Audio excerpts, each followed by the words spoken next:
Hey guys, this is my review of AEW All Out 2020. I had to check the name of the pay-per-view, their latest pay-per-view event, which took place this past weekend. So I'm going to give my general thoughts on the show.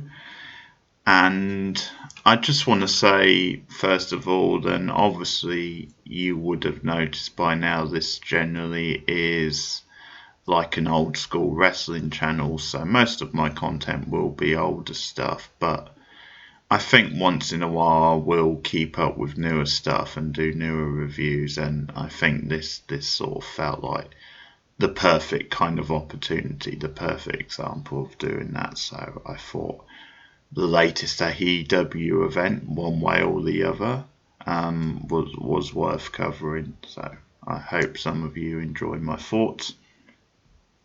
Another thing to say is that I'm coming in pretty fresh with AEW. I've heard a lot of different things about it, a lot of mixed opinions on both ends about the promotion.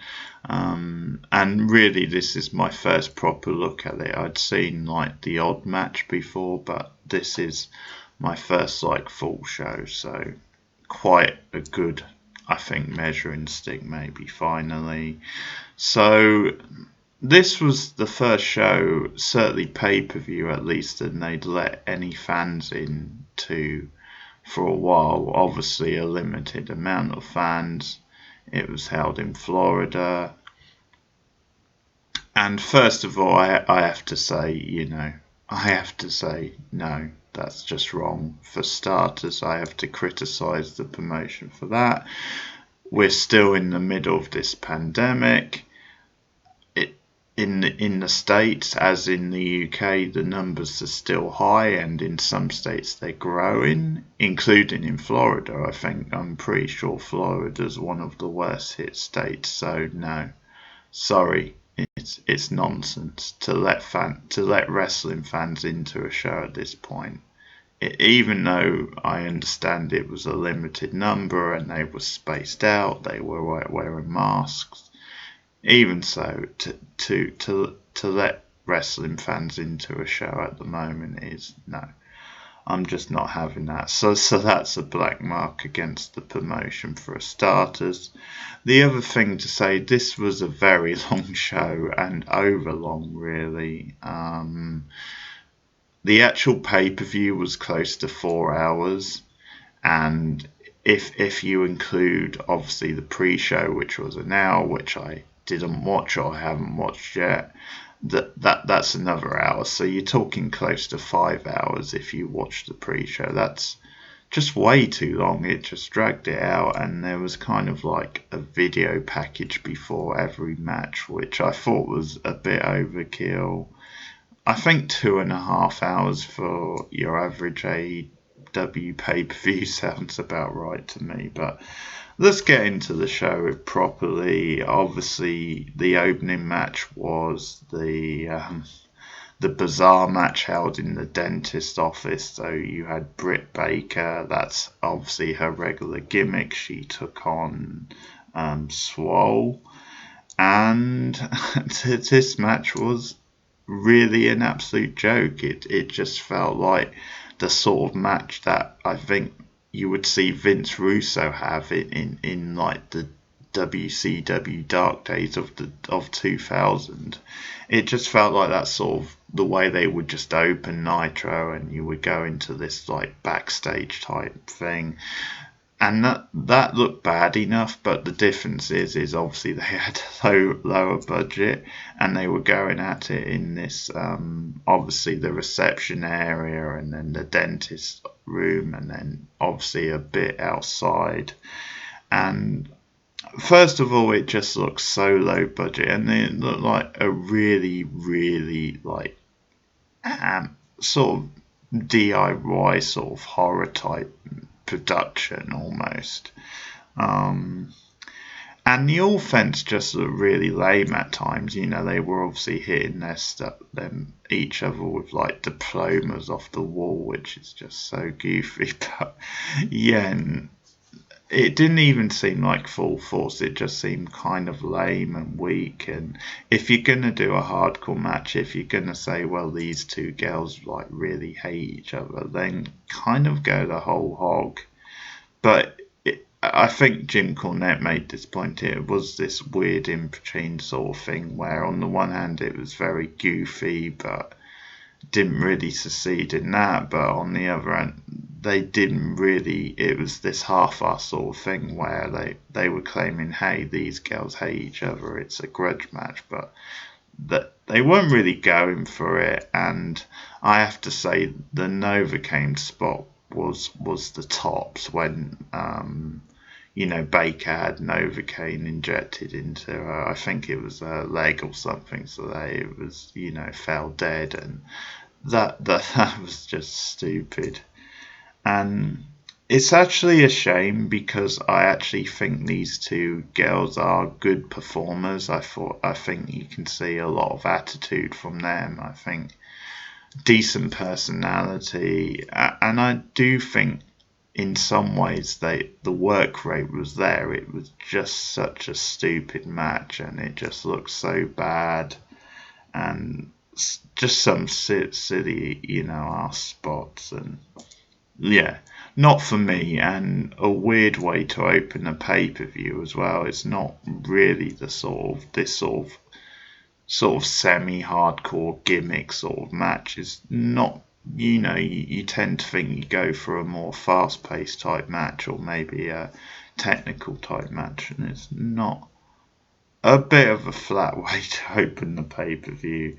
And so I'd give the match about 1.5 stars really overall. Not very good. Next up we had the first tag match, Jurassic Express against the Young Bucks. I've seen the Bucks a few times on indie shows in the past, but it's been a while. I've not seen much of them. And I have to say, based on this match, they're pretty average at best. They're quite generic indie type team.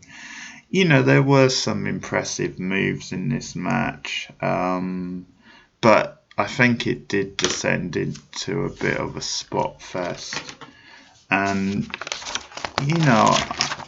I don't have as strong of feelings on the Bucks as some people, but I just thought they are pretty generic looking, and they're fine. They do some nice moves, and they're okay as workers. I just don't think they're amazing.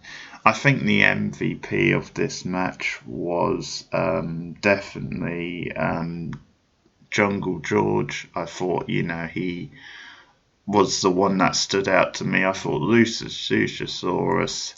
The weird thing about him in this match is they were treating him as like he was the big monster, and yet he's actually not that much bigger than the other wrestlers in the match, but they were obviously building him as like the sort of Kane of the match, and it was like, can the Bucks kind of overcome him?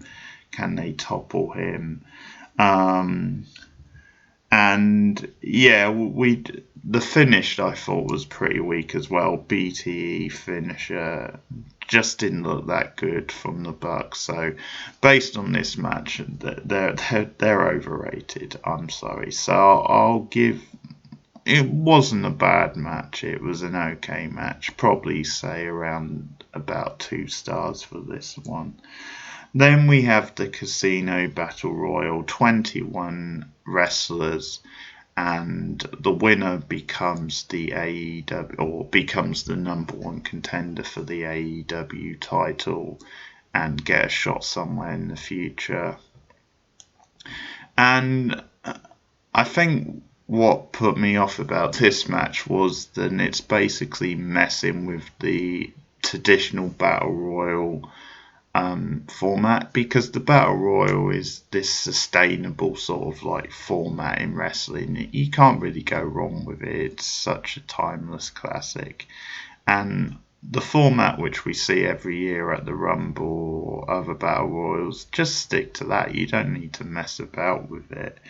But no, it sort of reminds me a bit of TNA, the way they would like overdo things with like gimmick matches, or in this they had to like sort of change up things, and it was basically that they had them. I mean, Casino is part of the clue, but they had them like obviously supposedly draw cards in the back before the match, and obviously that determined where they entered, but they just don't enter in ones, they enter in like groups, so you get a few, and it's just just too complicated, and it throws off the momentum of the match because something obviously might be happening in the ring, potentially exciting, and then you get these group of wrestlers running in, and it just throws the whole thing off.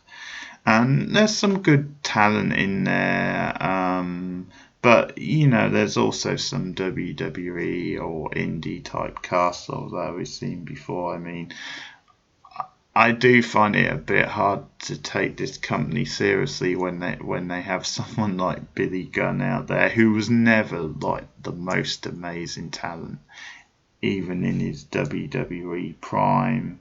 And they do have a bunch of like either WWE or indie casts. Now Max Sydal comes out and he's the Joker, so again they have to really follow through on this card stuff, but he's the Joker card, and it's alright. So he makes his debut, and that's actually not a bad way to debut him. But unfortunately for Sydal, he then goofs a top rope move seconds into his debut, so he comes in like a house of fire. Obviously, he's got the big sort of kind of the panache, if you like, because of getting the Joker card, but then he totally botches like a top rope move. I mean, it's not even a botch, he just literally slips off the top rope, and obviously that's not the intended thing, so it's like, oops, that was pretty bad.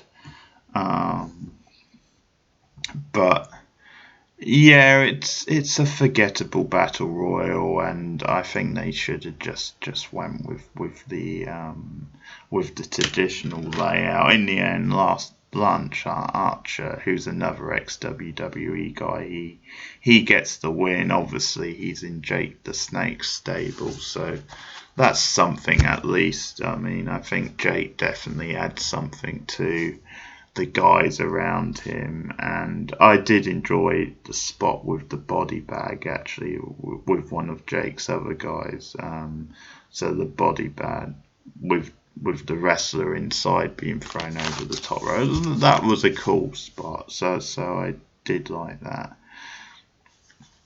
Next up, we have Sammy Guevara against Matt Hardy. It's a Broken Rules match, and Matt Hardy promised to leave AEW if he loses. Now, for a new promotion and stuff, and obviously a promotion trying to establish itself, is it really that big a deal if Matt Hardy has to leave? But credit to Matt Hardy, he sells it really well. His kind of demeanour and his passion during the match and before the match really sold it well. But this is just another very basic sort of backstage back and forth sort of kind of hardcore spot fest.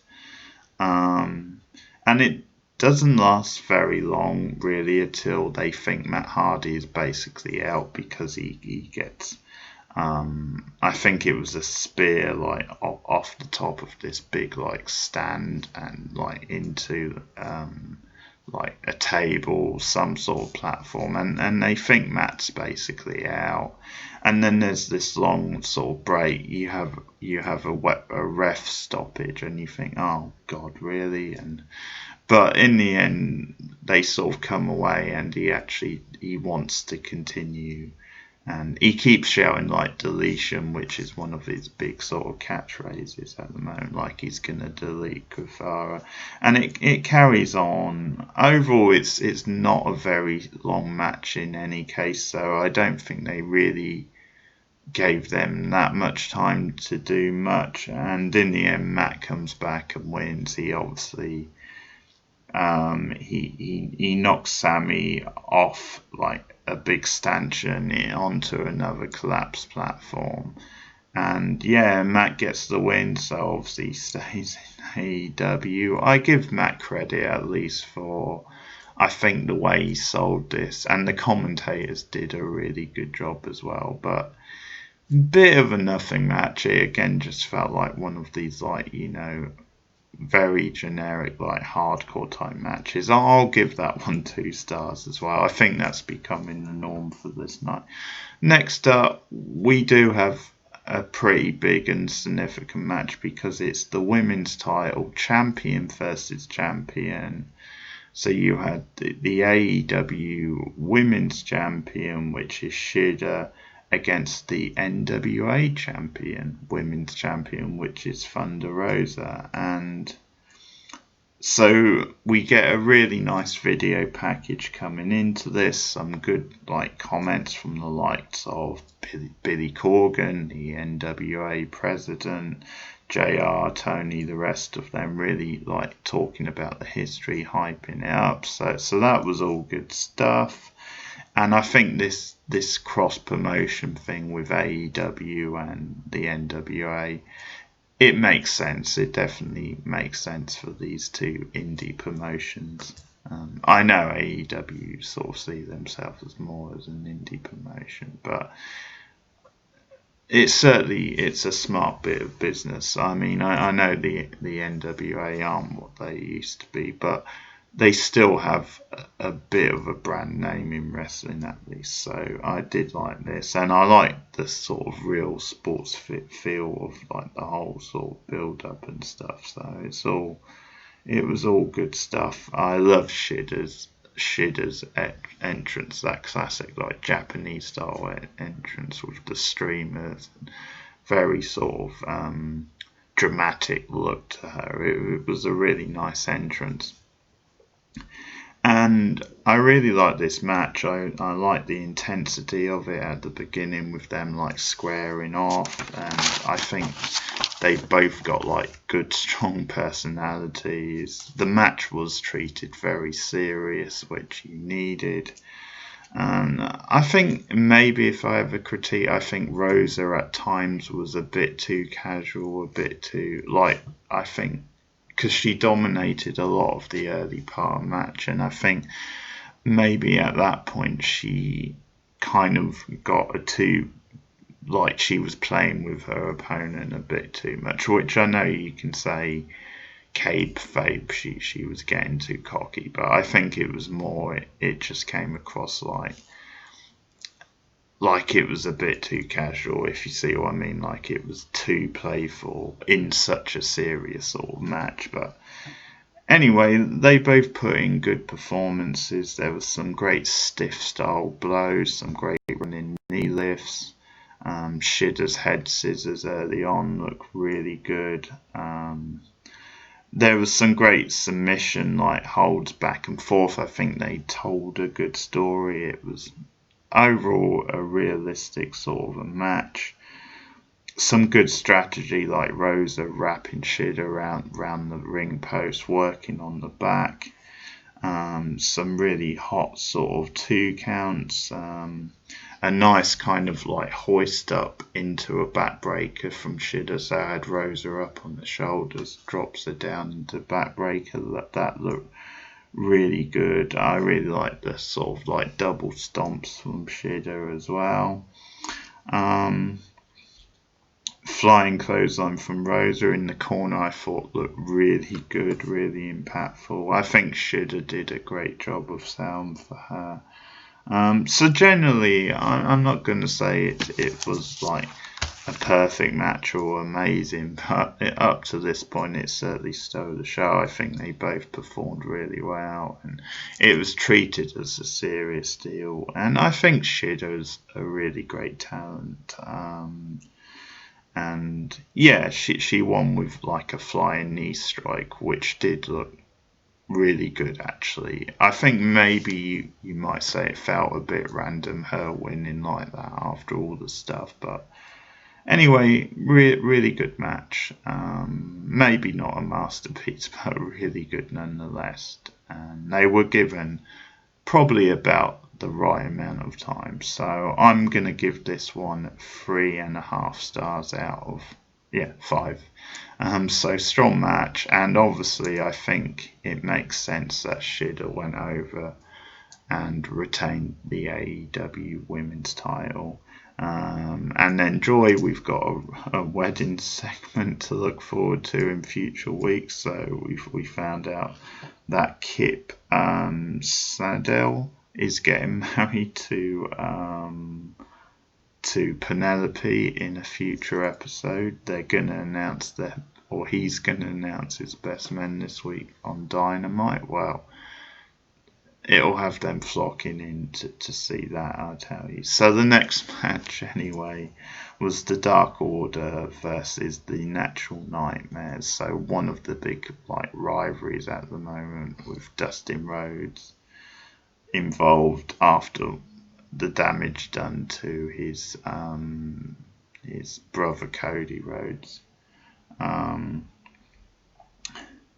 This match was again okay. I don't really have strong feelings on it. I think Uno in his gimp outfit, evil Uno in his gimp looked kind of ridiculous.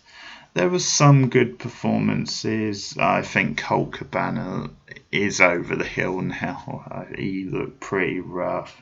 But there were some sharp moves, some quite intense moves. I thought Matt Kiliani looked pretty good.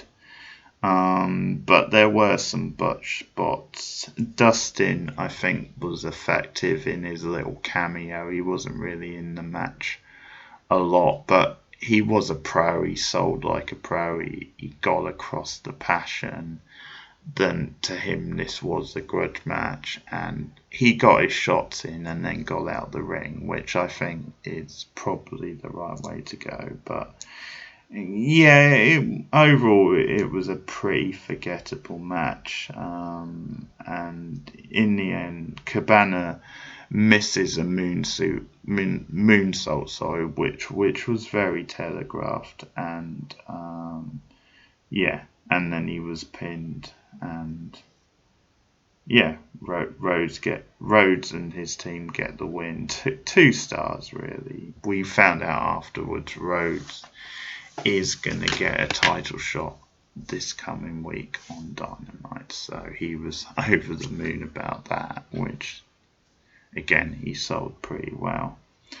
Tag titles next, AEW tag titles. So we had Kenny Omega and Hangman Adam Page against the PTR.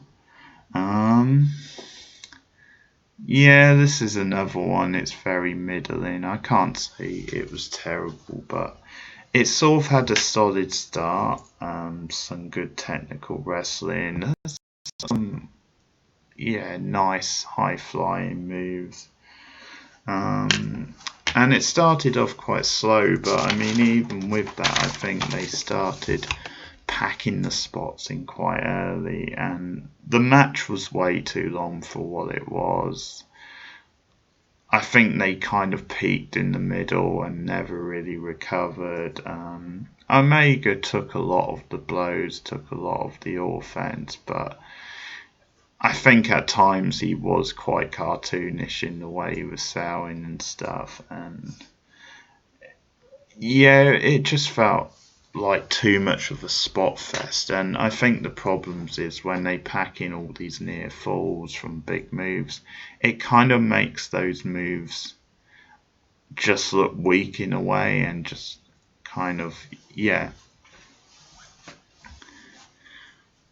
just overdone really. Some of the double teams, it's like they have to add on a little bit rather than just keeping it quite simple, doing a flashy move and then getting out. It's almost like they have to add on a needless sort of bit just to make it that extra bit of flash. And not a great match overall. The champion, or new champion, PTR. They won with a spike pile driver, which is of course quite fitting because Tully Blanchard in their corner, so it's like reminiscent of the Brainbusters, although the spike pile driver looked nowhere near as good as the brainbusters. And some post-match dramatics from Kenny Omega. 2 stars for that one as well. Next up, Orange Cassidy against Chris Jericho. This long running through and feud, and this time the Massissa Mayhem match. Yeah. How the great have fallen. This was an absolute joke. This is definitely tied with the opening match for the worst match of the night. It's just an absolute joke. The gimmick of it was just so silly, considering this is meant to be a high-profile match on a pay-per-view. Jericho, for what it was, played his part, quite well. He was fine. He does look overweight. You can see he's getting quite old. But realistically, he should have beaten this guy in like 5 minutes at the most. He obviously dominates him, but Orange Cassidy just looks like a kind of a beach bum, kind of like one of these reality TV type stars, this shadow sort of figure. And he looks wimpy, and I understand that maybe is part of the point, although I'm not quite sure why they're pushing him as someone who the fans can get behind. If that's the case, that doesn't really make much sense. But I understand that obviously in wrestling you can get heat off that. But the problem is, as I said, he's in, one of the top matches on the card against a legend like Chris Jericho, and it's like he just looks out of his depth. You never really believe he can beat Jericho, even though he does. But it's, this back and forth for a long time. It's that sort of phony sort of thing where it looks like Jericho can knock him in pretty much at any time, and Cassidy keeps blocking, but at one point he smashes Jericho over the head with like a glass, like a pitcher of orange juice. So dumb, and that's how he basically escapes the walls of Jericho, the Lion Tamer. But yeah, there's a lot of dancing about, a lot of like stupid fake outs that you just don't buy. It looks pretty clear Jericho can get him in, and they just try and get drama out of them trying to get each other into the orange juice, and it's like, no drama, very flat, and in the end, unbelievable. Cassidy wins it. He knocks Jericho off the top rope into the orange juice, and well, I tell you what, that may have just killed Jericho's career. It's an absolute turkey of a match. 1.5 stars once again. I think, considering Jericho's involved and stuff, and how, the opening match was stupid as well, the gimmick. I think in some ways this is even dumber. In some ways, but I would probably say this is the worst match night, which leaves the AEW World Title match, Jon Moxley versus MJF.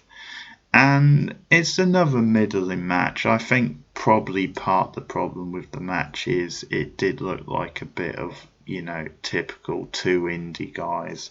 Not a lot of spark, not a lot of emotion to the match. It was a solid wrestling match. I thought they told quite a logical story. I quite like, Moxley selling the arm, but him trying to make slow comebacks, but kept favouring the arm sometimes.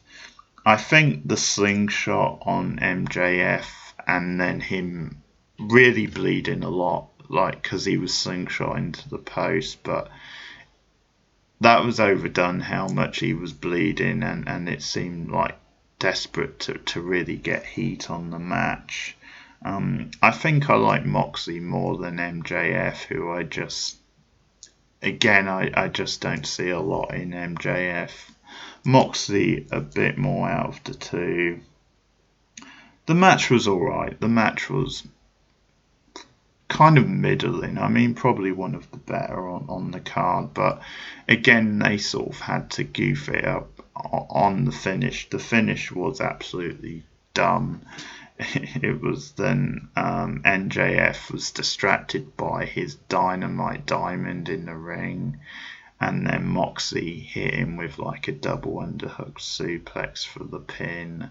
And come on, you can do that in like a mid-card comedy match, but this was the world title main event. To have a finish like that is just a slap in the face, and an okay main event, but a weak finish and a weak end to the pay-per-view. And yeah, pretty awful pay-per-view overall. The women's title match, definitely the match of the night. There was a couple of other matches which were probably okay, but generally outside of the women's title, I think everything else ranged from mediocre to bad. And as I said, the opening match and certainly the Jericho match have to stand out as a couple of the worst matches you'll probably see all year. And I just want to say, overall, obviously I've been down on this show and on AEW based on this show, but I just want to say I'm not going to be one of these guys like Jim Cornette. I'm not going to go out there and like totally like slam people who like AEW, or I'm not going to be aggressive and kind of say how they're killing wrestling, or you people are part of the problem. At the end of the day, live and let live. If you like this stuff, then fair enough. That's your thing. That's your opinion. I'm just going to give my opinion on it. And my opinion on it is that this pay-per-view pretty much sucked. It was probably worth it for the women's title match, but not a lot else. So overall, I have to give a big thumbs down to AEW All Out. But if you disagree, let me know in the comments. What did you think of the show? What did you think of the overall thing, and what's happening at the moment in AEW? So, I think there is an interest here, so I will be covering more AEW in the future. But that's my thoughts on AEW All Out. Not a whole lot, I have to say. But yeah, thanks for listening, and I'll be back with more reviews in the future, more sort of special streams. I'm obviously doing specialized September themed streams at the moment, and my next one, which will be coming up this week, will be of the first ever WCW Monday Nitro, the debut Nitro, which took place in September '95. So that will be coming up actually tomorrow night on this channel, so look out for that. But yeah, I'm Keith, and I'll see you next time. Take care.